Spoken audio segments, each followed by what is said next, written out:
Al-Kamal bin Al-Hammam, ulama terbilang dalam mazhab Hanafi, dan lain-lain lagi. Adapun kitab-kitab yang dikarang oleh Abu Mansur al-Maturidi, di antaranya ialah Kitabul Jadal. Kitabul Jadal, ini kitab karangan dia.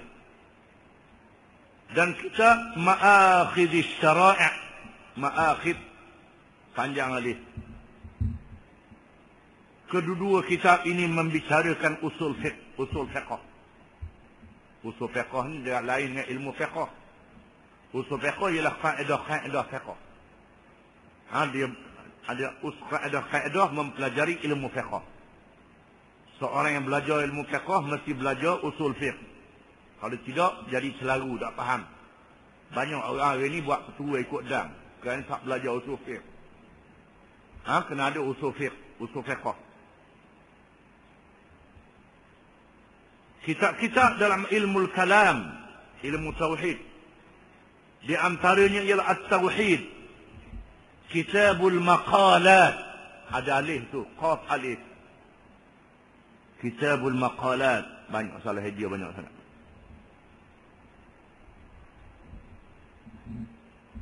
Kitabul Radd 'ala al-Qawasid, Kitab Bayan Wahm al-Mu'tazilah, Kitabul Radd al-Imamati li ba'd al-Rawafid, dan banyak lagi kitab yang lain. Apa yang mendukacitakan, kitab-kitab tersebut hilang begitu saja. Hilang, tak dicetak. Yang masih tersimpan ialah Kitabut Tauhid dan Al-Maqalat. Dua kitab saja yang masih tinggal lagi sehingga hari ini. Kitab-kitab yang lain tak disambung. Ditulis tangan, hilang dan tidak dicetak. Tinggal dalam riwayat-riwayat saja. Di samping itu ada lagi kitab-kitab dalam ilmu yang lain. Banyak lagi kitab-kitab lain yang dikarang oleh Abu Mansur al-Maturidi. Ini bukan semua orang Arab. Ali ini bukan mesti orang Arab. Imam Abu Hanifah orang Parsi, Imam Ghazali orang Parsi. Abu Mansur al-Maturidi orang Samarkand, orang Asia Tengah. Bukhari orang Samarkand, Muslim orang Samarkand, Tirmizi orang belah Asia Tengah. Sikit dia orang Arab. Itu di zaman orang Arab sudah lupa, tak mengaji dah. Macam kita lah juga. Bila tak mengaji jadi bodoh, jadi jahil dalam bab agama. Maka lahirlah puak-puak baru yang masuk Islam, yang mengaji agama. Ini tidak mustahil berlaku. Orang Cina masuk Islam, Cina pula mengaji, Melayu tak mengaji. Itulah seterusnya. Ini adalah perkembangan sejarah yang Tuhan sebut dalam Quran, wa in tatawallaw yastabdil qauman ghairakum thumma la yakunu amsalakum. Dan jika sekiranya kamu berpaling daripada agama Islam, berpaling dari agama Islam, duduk sibuk ke dunia, saya tak mau mengaji dah. Tak apa dah, aku Melayu dah, aku Arab dah, tak mengaji dah. Yastabdil qauman ghairakum, nasai Tuhan menggantikan kaum yang lain. Tuhan ganti kaum lain pula. Agama Islam tak mati. Orang yang tidak Islam dia mampu bunuh gana. Tapi agama Islam tetap dihidupkan oleh Allah Ta'ala. Yang menyelamatkan sesuatu bangsa ialah Islam. Di mana ulama-ulama yang kita baca nama-namanya ini bukan orang Arab. Ini orang bukan Arab yang menyelamatkan Islam.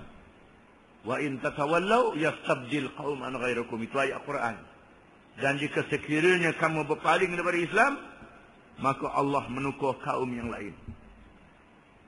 Seterusnya perlu disedari bahawa Abu Mansur al-Maturidi juga seperti Abul Hasan, bukan Abu salah hijrah tu. Abul Hasan al-Ash'ari telah membawa suatu tajdid, yakni suatu pembaharuan dalam pengajian akidah Islamiah, kerana memasukkan hujah-hujah akliyah, hujah-hujah akal ketika menghadapi perkembangan yang telah menimbulkan berbagai pahaman baru di zamannya. Sedangkan di zaman para sahabat dan generasi awal, di kalangan tabi'in, termasuk juga imam-imam mujtahidin Yang pertama, mujtahidin ialah ulama-ulama yang mampu berijtihad, yakni memberi fatwa dalam hukum termasuk yang tidak ada nas, yang boleh memahami nas-nas yang ada dalam Quran dan hadis, termasuk mujtahidin. Yang pertama, lebih bergantung berhujah-hujah naqliyah, hujah-hujah naqliyah dari Al-Quranul Karim dan hadis Rasulullah sallallahu alaihi wasallam sahaja. Ulama mujtahidin di antaranya ialah ulama-ulama mazhab empat: Hanafi, Maliki, Syafi'i dan Hanbali. Di antaranya Umar bin Abdul Aziz, Sufyan Ats-Tsauri, Abu Thur, Al-Layth bin Sa'ad, Sa'id bin Musayyab, Al-Hasan Al-Basri. Banyak lagi ulama-ulama mujtahidin. Bukan saja pak tu saja. Cuma orang Melayu kena pak saja. Ulama mujtahidin berpuluh-puluh. Cumanya kitab-kitab mereka tidak dibukukan. Di mana Abu Mansur Al-Maturidi telah menggunakan akal dalam menghujahkan golongan-golongan falsafah. Kerana puak-puak falsafah ni baca ayat Quran, baca hadis tak jadi apa. Maka guna akal. Guna akal. Macam Abu Hanifah. Abu Hanifah menggunakan akal. Ada orang tanya dia ketika Abu Hanifah mengajar dalam masjid. Wahai imam, macam mana iblis daripada api, neraka pun api. Nak seksa macam mana? Api dengan api tak ada seksa lah. Abu Hanifah tanya, mung daripada apa? Tanah. Lalu ditunjuk bekas air. Ni daripada apa? Daripada tanah. Cuba hari kepala mengkatuk kepala, sakit tak? Sakit. Sakit juga. Tanah dengan tanah pun.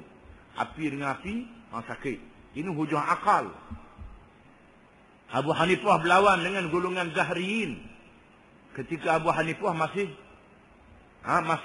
kecil, masih muda, terlalu muda. Bila gurunya Hamad bin Salman berhujah dengan golongan Zahriyin.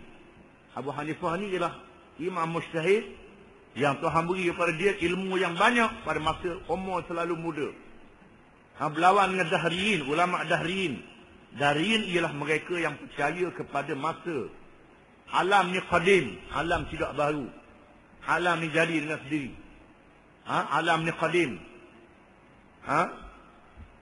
Menafikan wujudnya Allah Subhanahu Wa Taala. Berhujah dengan Abu Hanifah. Berlawan dengan Abu Hanifah berhujah. Dan Allah golongan Dahriyin. Dengan menggunakan akal. Tuhan tidak bertempat. Macam mana tak bertempat? Abu Hanifah tanya, mu ada nyawa tak? Ada nyawa. Kat mana nyawa mu? Kepala ke? Dada ke? Tangan, kaki ke? Tak boleh jawab. Ada.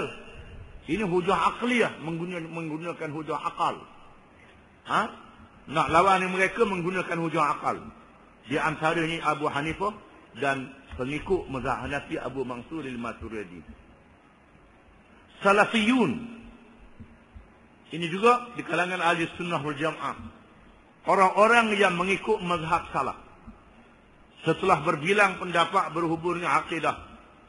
Lahirnya mazhab-mazhab, di antaranya ada yang bukan saja berhujah dengan akal, tetapi juga menggunakan falsafah. Maka lahirlah pula dalam masyarakat Islam orang-orang yang mahu supaya kembali kepada nas-nas sahaja. Kemunculan mereka di zaman mutaakhir berlaku pada kurun ke-7 Hijrah. Sebenarnya mereka adalah dari aliran yang dibawa oleh Imam Ahmad bin Hanbal, tetapi dihidupkan semula tokohnya yang terkemuka ialah tokohnya yang termuka ialah Imam Ibn Taymiyah. Beliau dan pengikut-pengikutnya menentang sekerah-kerahnya mereka yang mentakwil ayat-ayat yang mutasyabihat. Ayat-ayat yang di antaranya menamakan Tuhan dengan makhluk Tuhan, yadullah, tangan Tuhan, ainullah, mata Tuhan, qadamullah, kaki Tuhan, Ar-Rahman al-Arsy istawa, Tuhan bersemayam di atas aras. Ini ada dalam Quran, ada dalam hadis Nabi SAW. Ada dalam hadis Nabi. Golongan ini mahu supaya ayat-ayat yang mutasyabihat tidak ditakwil. Tak ditakwil, serah pada Allah Ta'ala. Tuhan tak sama dengan makhluk. Bila budak tanya Nabi, Aina Allah, mana Tuhan? Nabi kata fis sama. Nabi jawab fis sama, Tuhan di langit. Fis sama, Tuhan duduk atas langit. Tidakkah Tuhan itu bertempat? Ini termasuk dalam hadis yang mutasyabihat. Jadi golongan salah mengatakan pakai zahir hadis. Langit-langit lah. Tapi tak sama dengan makhluk. Tak sama dengan bulan dan bintang. Tak sama. Kita tak mampu nak fikir. Tangan tak sama dengan tangan manusia. Tangan binatang, tangan makhluk tak sama. Mata tak sama dengan mata makhluk.